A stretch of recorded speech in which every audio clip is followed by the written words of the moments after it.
प्रिय विद्यार्थियों, आज के इस व्याख्यान माला में बीए द्वितीय वर्ष के छात्रों के लिए जयशंकर प्रसाद का जीवन परिचय,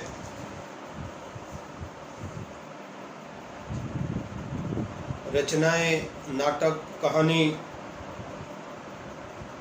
के विषय में चर्चा करेंगे। यह व्याख्यान माला दूरवर्ती शिक्षा निदेशालय कुरुक्षेत्र विश्वविद्यालय कुरुक्षेत्र द्वारा आयोजित की जा रही है। आप इस YouTube चैनल को सब्सक्राइब जरूर करें ताकि व्याख्यान की इस कड़ी में आपको सब व्याख्यान सुनने को मिल सके और इसमें घंटी जरूर बजाएं ताकि आप तक व्याख्यान माला की जो सूचनाएं हैं वो आपके मोबाइल पर पहुंच सके। जयशंकर प्रसाद आधुनिक हिंदी साहित्य के प्रतिभावान साहित्यकारों के रूप में जाने जाते हैं। जयशंकर प्रसाद छायावादी साहित्यकार हैं। उन्होंने हिंदी साहित्य में कहानी, नाटक, उपन्यास, आलोचना आदि विभिन्न विधाओं पर अपनी लेखनी चलाने का कार्य किया है। उनका जन्म 1889 ईस्वी में काशी के शुंदनी शाहू नामक प्रसिद्ध वैश्य परिवार में हुआ है। इनके पिता देवी प्रसाद साहू साहित्य के प्रगाढ़ प्रेमी माने गए हैं। जब उनका देहांत हुआ तब जयशंकर प्रसाद की आयु मात्र 8 वर्ष थी। अल्प आयु में पिता की मृत्यु होने पर जयशंकर प्रसाद को बहुत आघात हुआ और बड़े कष्टों को झेलते हुए जीवन की गाड़ी को आगे बढ़ाने का काम किया। जयशंकर प्रसाद की रचनाएं जो प्रमाणित ग्रंथ के रूप में स्वीकार्य हैं, उसमें चाहे गद्य है, चाहे पद्य है, चित्राधार, कानन कुसुम, झरना, लहर, प्रेम पथिक, आंसू, कामायनी और नाटक के रूप में चंद्रगुप्त, शकंदगुप्त, अजातशत्रु, जन्मे जय का नाग यज्ञ, ध्रुवस्वामिनी, करुणाय, कामना, कल्याणी, सज्जन, राज्यश्री, विशाख और एक घूट इत्यादि शामिल किए गए हैं। कहानी के रूप में छाया, प्रतिध्वनि, इंद्रजाल, आकाशदीप और आंधी प्रसिद्ध जयशंकर प्रसाद की कहानियां हैं। उपन्यास, कंकाल, तितली, इरावती आदि साहित्यिक जो विशेषताएं हैं, जयशंकर प्रसाद के साहित्य की अगर हम चर्चा करें, उन्होंने हिंदी साहित्य को नई दिशा प्रदान करने का काम किया है और हिंदी में प्रत्येक विधा पर अपनी लेखनी चलाकर हिंदी को सशक्त बनाने का कार्य किया और हिंदी साहित्य में जयशंकर प्रसाद का योगदान सचमुच महत्वपूर्ण और सराहनीय है। उनके साहित्य की विशेषताएं क्या हैं? सौंदर्य चित्रण। जयशंकर प्रसाद मूलतः प्रेम और सौंदर्य के कवि माने गए हैं। सौंदर्य के प्रति उनकी सजगता अनेक रूपों में काव्य में उभर कर सामने आई है और सौंदर्य भाव को उन्होंने 3 रूपों में व्यक्त किया है। प्रथम है स्वदेश प्रेम। जयशंकर प्रसाद मानते थे कि स्वदेश प्रेम ही सौंदर्य और अछूते चित्रों के रूप में व्यक्त करने का काम किया है। वो चाहते थे कि भारत में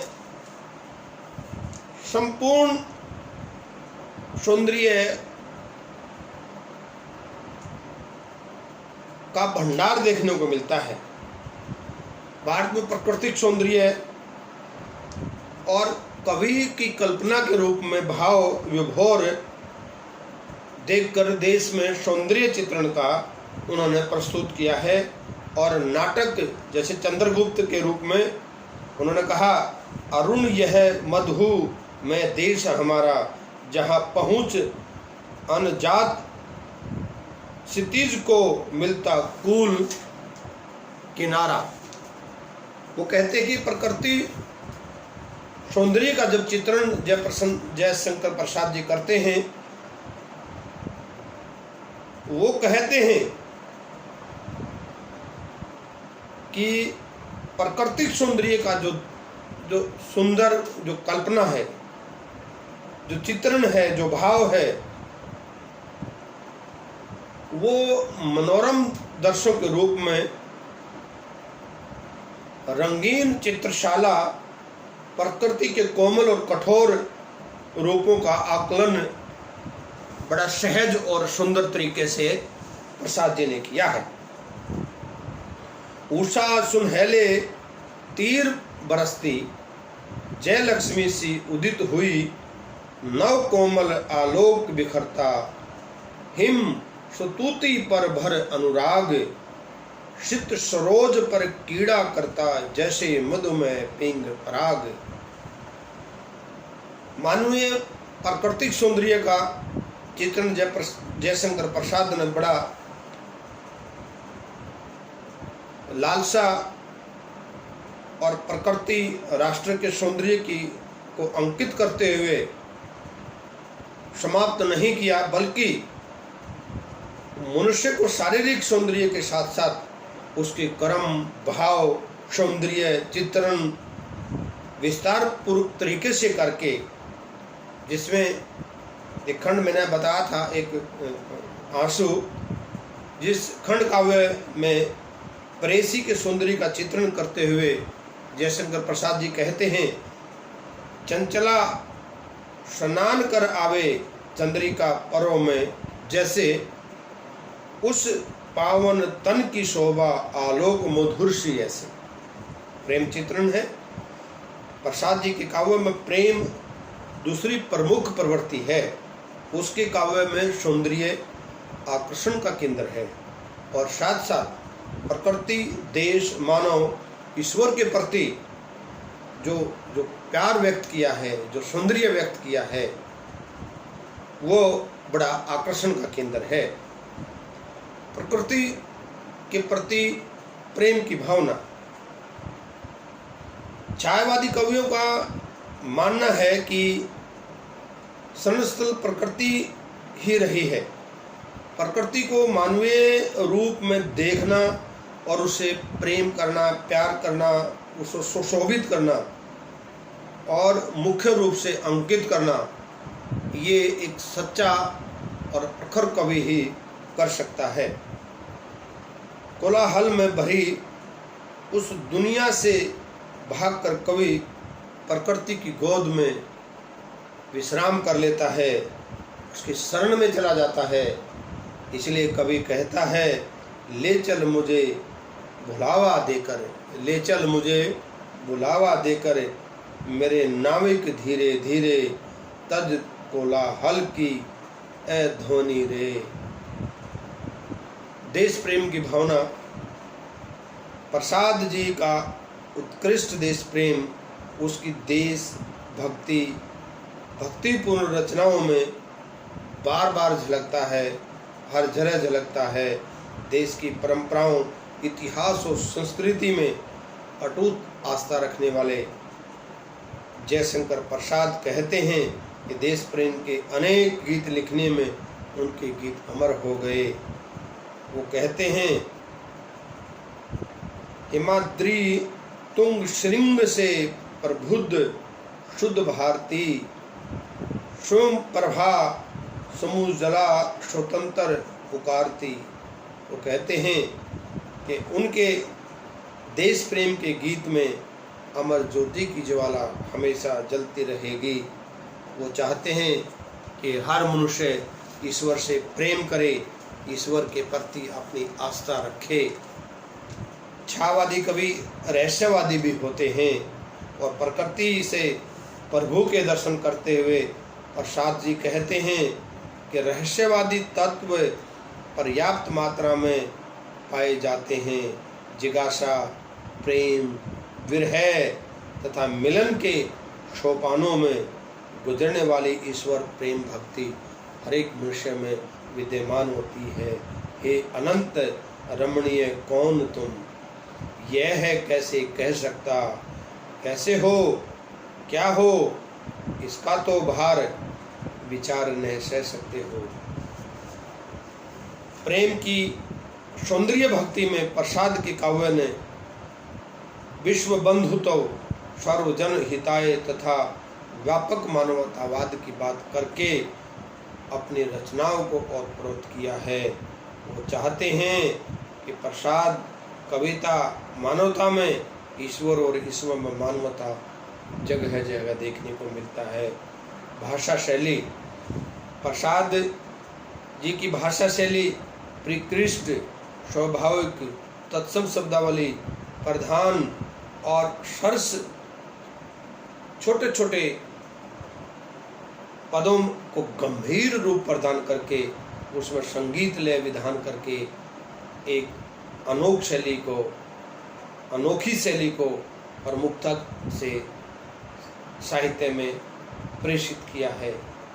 देश प्रेम की रचनाओं में ओज, गुण, प्रधान, शब्दावली, श्रृंगार, रस, रचनाएं, माधुर्य गुण से युक्त शब्दावली, अन्य गुण युक्त शब्दावली का भी प्रयोग बार बार किया है। प्रसाद जी की रचनाओं में अलंकारों का स्वाभाविक प्रयोग देखने को मिलता है। आप प्रसाद जी की रचनाओं में मानव में और मानव के लिए जो शुद्ध साहित्य है, जो प्रमाणित साहित्य है, जिसके अंदर श्रृंगार है, रस है, अन्य विधाएं हैं, उसको लेकर प्रसाद जी ने रचनाओं साहित्य की रचनाएं की और अपने साहित्य को एक विशिष्ट साहित्य के रूप में समाज में प्रेषित करने का काम किया। फिर ये छात्राओं आपको मैथिली से आपको इस साहित्य के जो कर्णधार हैं जयशंकर प्रसाद जी, उसको लेकर जो जिज्ञासाएं हैं उन जिज्ञासाओं का समाधान प्रसाद जी के साहित्य को पढ़ेंगे, सुनेंगे तो जिज्ञासाओं का समाधान जरूर निकलेगा। यह व्याख्यानमाला दूरवर्ती शिक्षा निदेशालय कुरुक्षेत्र विश्वविद्यालय कुरुक्षेत्र द्वारा आयोजित डॉक्टर कामराज सिंधु अध्यक्ष हिंदी विभाग दूरवर्ती शिक्षा निदेशालय कुरुक्षेत्र विश्वविद्यालय कुरुक्षेत्र द्वारा आयोजित की गई है। जय हिंद, जय भारत।